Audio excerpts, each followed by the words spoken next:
Is there a supernatural dimension? A world beyond the one we know? Is there life after death? Do angels exist? Can our dreams contain messages from heaven? Can we tap into ancient secrets of the supernatural? Are healing miracles real?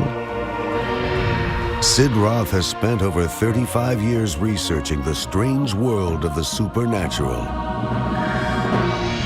Join Sid for this edition of It's Supernatural. Welcome to my world, where it's naturally supernatural. I just so love breathing in the rarefied air of heaven. You should try it. You're going to like it. My guest is an award-winning medical doctor that was an atheist, went to heaven, and can't keep quiet about Jesus now. But that's not why I'm interviewing him. I'm interviewing him because he totally demystifies death. Now, if you don't know the Messiah, there should be fear of the unknown, of death. But many Christians have fear of death. Trust me, you will be in a whole new realm after you hear this medical doctor.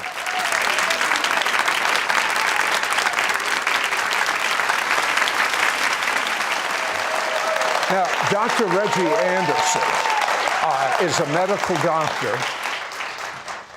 In church every time the doors were open, but as a teenager, your best friends you spent summers with were involved in one of the most horrible mass murders in the history of Georgia. What happened to you, Reggie? Like you said, I was raised in a church, went there every moment I got, that the doors were open.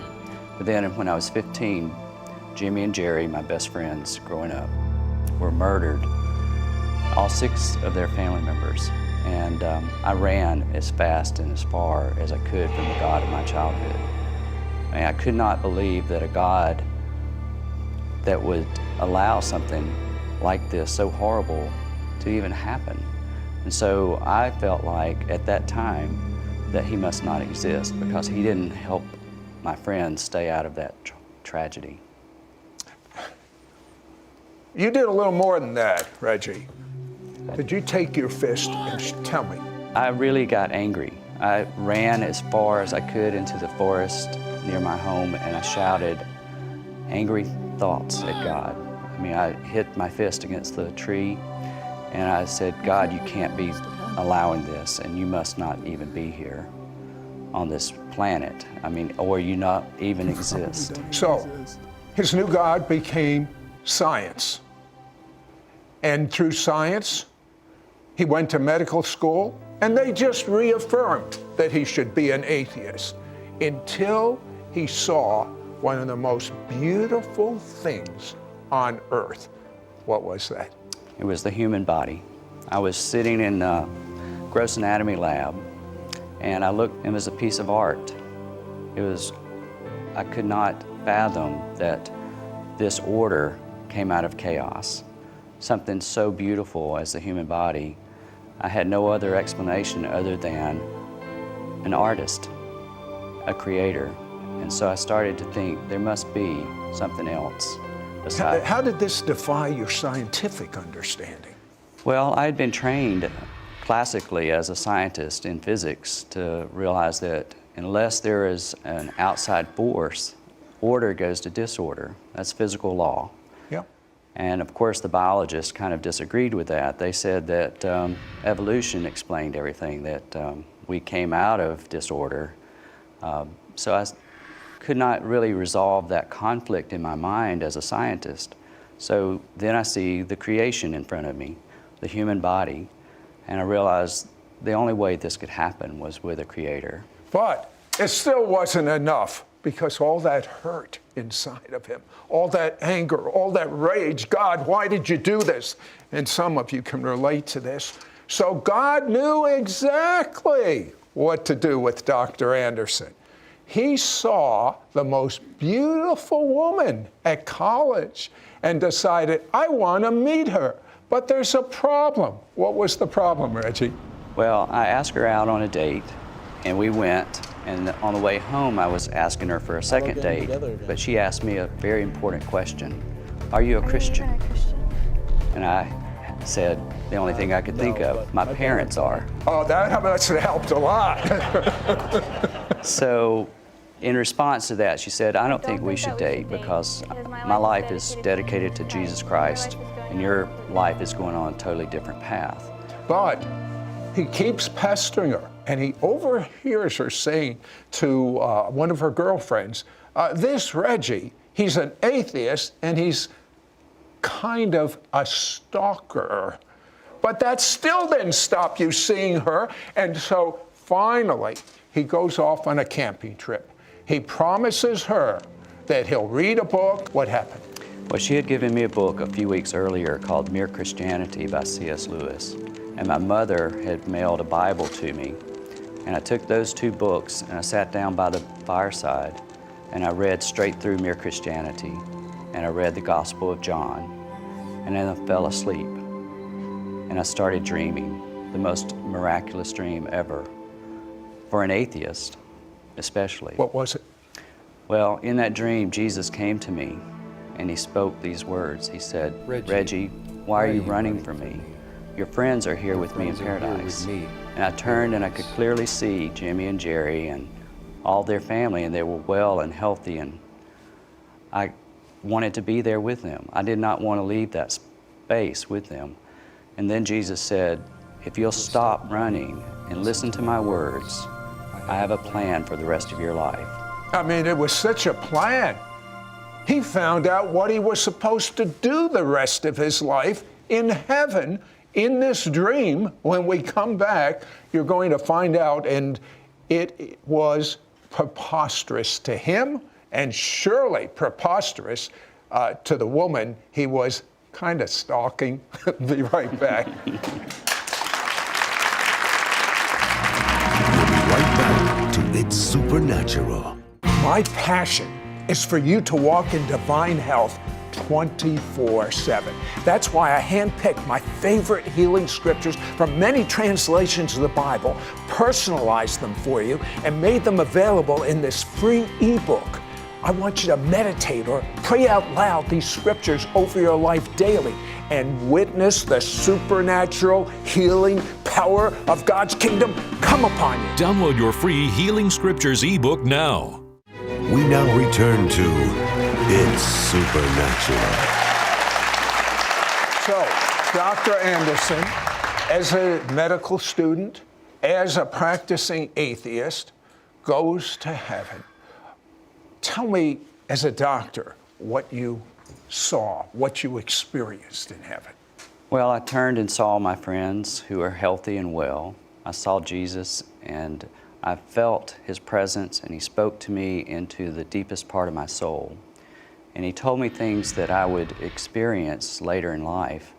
He promised that if I would stop running from him, that all of these things would come. Tell me basically what he told you. He says, you're going to marry this young lady, Karen. You're going to have 4 children. You're going to practice medicine in Tennessee as a rural doctor. And all of these things have come true 33 years later. 33 years later. Okay, what about your friends? What about that young man in the woods saying, God, how could you do this? Well, that experience with Jesus radically changed my entire spiritual DNA. I woke up not really understanding what was going on at that time, but I woke up a totally different man, totally converted into Christianity. And as soon as I got back to civilization, I bought a postcard and I wrote on that postcard to Karen, who would not even go out with me. I became a Christian. I had a dream. Jesus came to me. We're going to get married. Did you picture that? Okay, so you become a doctor, but you told me also you got this distinct impression, the whys of your friend's death. Well, I felt like God knew before their death here with me why that was going to happen, and that He had them in His arms even before they died, just like He has all of us in His plan even before we die. Are you afraid of death? Not at all. How many people have you been with just before they die, would you say? Hundreds. Hundreds. Because God gave him a gift when he came back from heaven. All of his senses are so tuned into heaven, he can smell heaven, he can see heaven, he can feel heaven, he can tell the exact moment someone's spirit leaves their body. But the supernatural began to overtake him in his medical practice. For instance, explain to me what parting the veil means. Sure. Well, the first time that it happened, had just become a Christian, and I was in medical school still. And the job of the medical student was to stand vigil at the bed of a dying patient and to retrieve the attending whenever it happened. And so I was in this room in the VA hospital in Birmingham, and it was in the middle of the night, dark, sterile hospital room.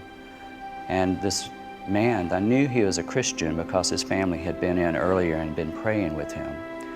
And as soon as he took his last breath, it was as if this door had opened on a spring day, and a kind of the citrus and lilac smell entered the room, as if God had come into the room to take this man's soul. And it lit up. It was no longer a sterile hospital. What do you mean it lit up? I don't understand. Well, you could just feel a warmth. You could see the lights instead of being dark, it was lit up, just like this studio. Now, did you see a specific light? There was a glow, and it was up and to the right. Yeah, but how do you know it wasn't one of your medical machines? We had shut them off to make it quiet. Now, what impact did that have on you? Well, it made me think back to my dream, and it made me realize that the reality of where we're going is more real than where we are. That what we are experiencing here on earth is a dream compared to that reality of where we are going to be. I mean, he's been with hundreds now just before they die. He knows the exact second they leave. By the way, when a Christian dies, you were telling me about the expression on their face. What have you noticed? They always get the gaze of glory. They look up and to the right, and they start to get this glow, and they're smiling. They're believers that leave this planet to go to heaven. It's a joyous experience. Tell me about Irene. She was an elderly lady who had dementia, but she recognized me that night, and she was dying of a heart attack. But she had made it clear that she did not want to be resuscitated. And so, but she asked me one thing before we were going up to her room. She asked me to stay with her that night. She wanted to have an escort because she was going to meet Jesus that night. She actually used the word escort. Yeah. Okay, tell me about it. Well, I was sitting there with her, and her heart started to fade, and her breath started to be somewhat labored. And I look at that, it's called chain stoke breathing, but it's almost as if somebody is being born or birthed into another world. It's just like a woman going into labor, and her breathing changes. And the veil parted, the room again opened up, and this sense of... Now, when you say the veil parted, I mean, be more graphic with me. Well, it's a very thin space between where we are now and where we're going to be. And that thin space, I think of it as a veil. I mean, I think of eternity really is not something we run toward as much as eternity walks right alongside us. And it's just one breath away.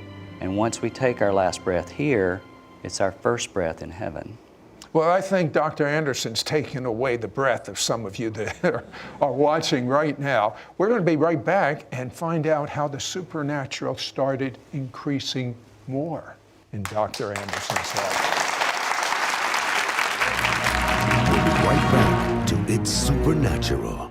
Call now and receive Dr. Reggie Anderson's Proof of Heaven package, which includes his must-read autobiography, Appointments with Heaven, and Sid Roth's awe-inspiring book, Heaven is Beyond Your Wildest Expectations. Plus this powerful DVD, Life After Death, Your Questions Answered. Yours for a donation of $40. Shipping and handling is included. Ask for offer number 9226. Through Dr. Reggie Anderson's must-read autobiography, Appointment with Heaven, you will be powerfully moved as Dr. Anderson reveals what he personally saw and heard when he visited heaven. Have your doubts eliminated concerning the existence of heaven. Through Sid Roth's awe-inspiring book, Heaven is Beyond Your Wildest Expectations, you'll read 10 true life testimonies of everyday people who have experienced heaven. This is a book that helps you understand the awesome power, glory, and majesty awaiting every believer. Plus, on this powerful DVD, Life After Death, Sid Roth and award-winning medical Dr. Reggie Anderson answer over 40 of your most asked questions concerning life after death. Their answers are based on what the Bible has to say, plus Dr. Anderson's personal encounter in heaven and that of his patients. You will hear answers to questions like, when I take my last breath, how long will it take to go to heaven? What is heaven like? If I die before the resurrection, what kind of body will I have? Will I see my loved ones there? What age would my unborn child be in heaven? Are paradise and heaven the same? Will my pets be there? Plus 34 more questions.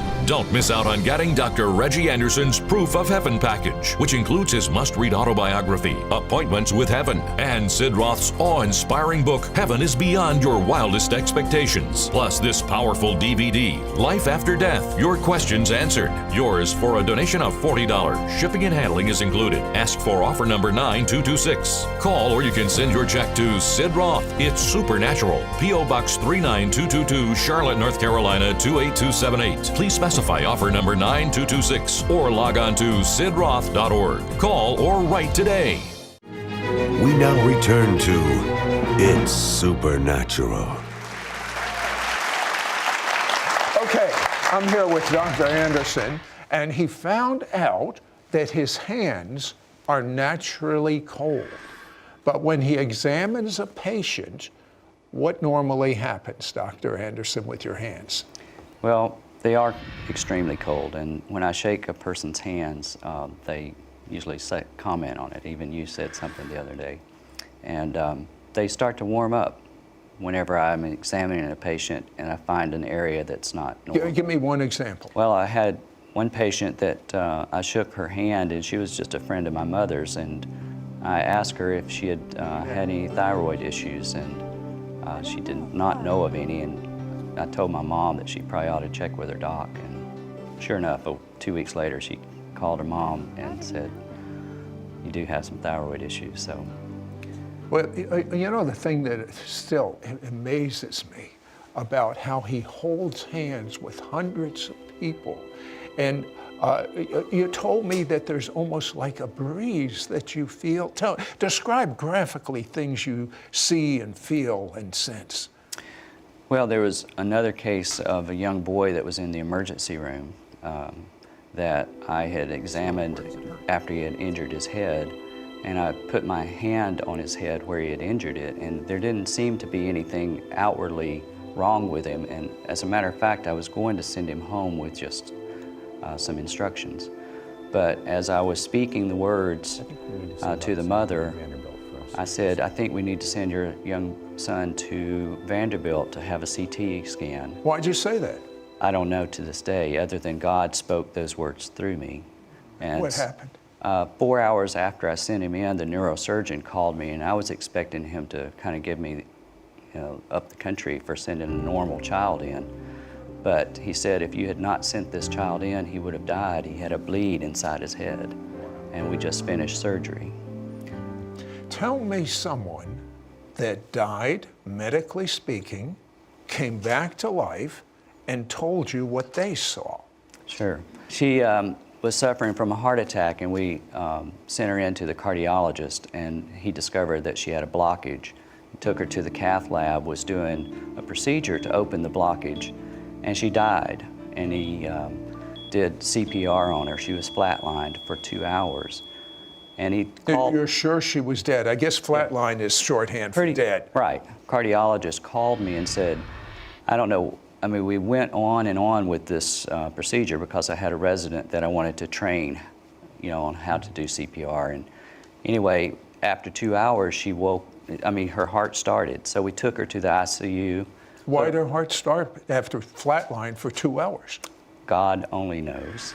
And medically, is there an explanation? There was not any explanation, and neither did the cardiologist have one. He just said her heart started despite, us almost. So if he hadn't been experimenting, she would have died. Absolutely. Okay, let's go on. So 3 days later, she was in the ICU and woke up, and they extubated her.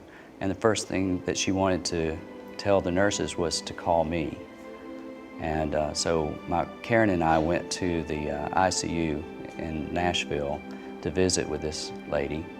And the first thing out of her mouth was that she had been with Jesus and her family, and that she had wanted to tell me that where she had been was better than where she is now, and she wanted to get back there as soon as she could. Was she upset that she came back? She was very upset, and for 7 years she told me she was upset. Tell me about a patient you had that was not going to go to heaven. Yes, I had a few patients, but fortunately most of my patients have actually gone to heaven.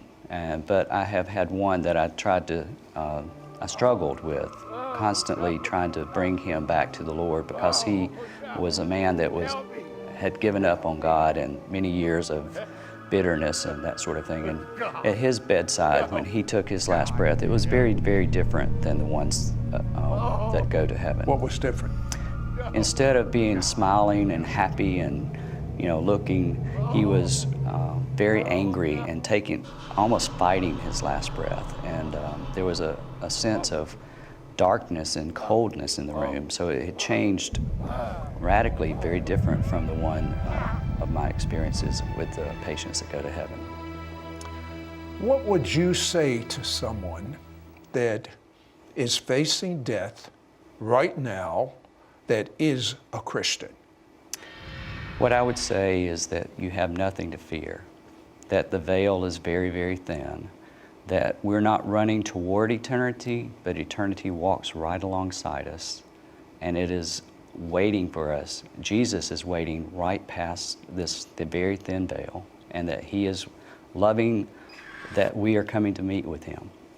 And what would you say to someone facing death that has not believed that Jesus died for their sins, has not repented, and has not made Jesus their Lord? What would you say to them? I would say, give up on the old life, accept that you are about to meet eternity, and that if you don't accept Jesus, the eternity that you're going to be part of is not a heavenly one. It is a hellish one. So I would recommend very clearly that you look for Jesus as your Savior. I don't recommend. You say, here's a doctor. I tell people, I'm telling you, you do not know, even though you might have gotten a death sentence, and maybe you haven't even gotten a death sentence. You flat right. Don't know when your end will come, do you? Of course you don't know. But I know this. I'm a Jew.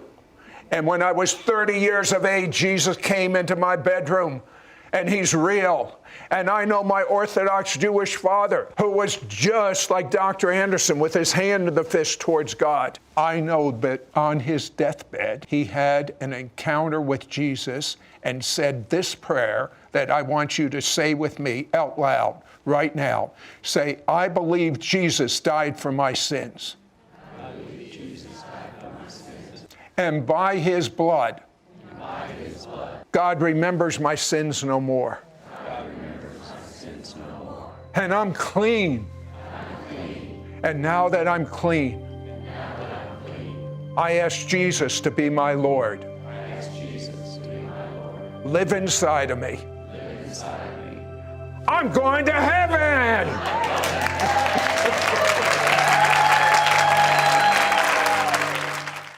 Dr. Reggie Anderson is an award-winning medical doctor who once was an atheist until he himself received an astonishing glimpse of heaven that dramatically changed his life. Dr. Reggie Anderson wants you to know that heaven does exist and that you and your loved ones do not need to fear death.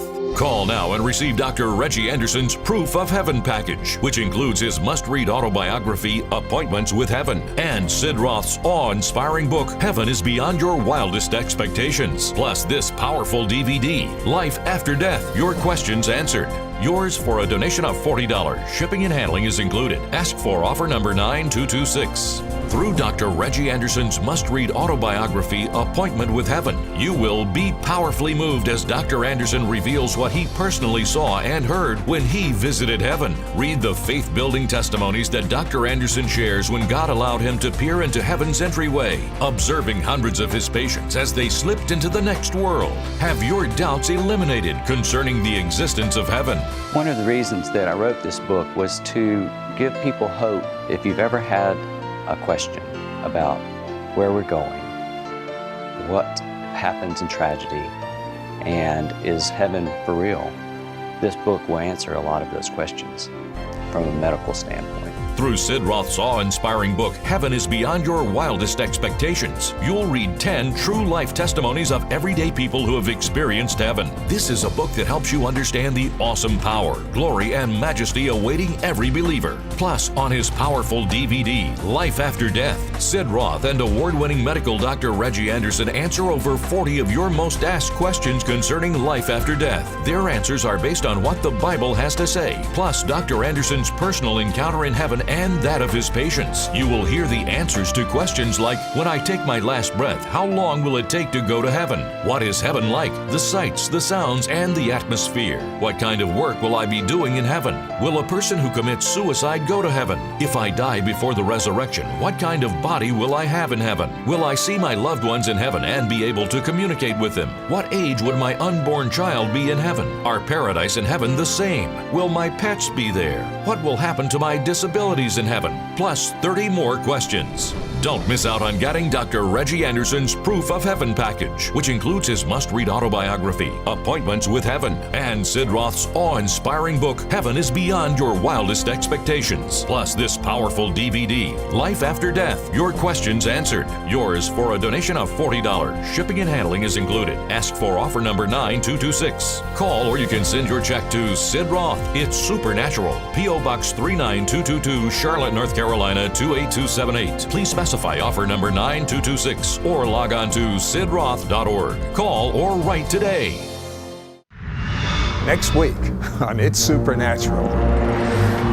You know, there are professional singers, and then there are psalmists that are anointed by God.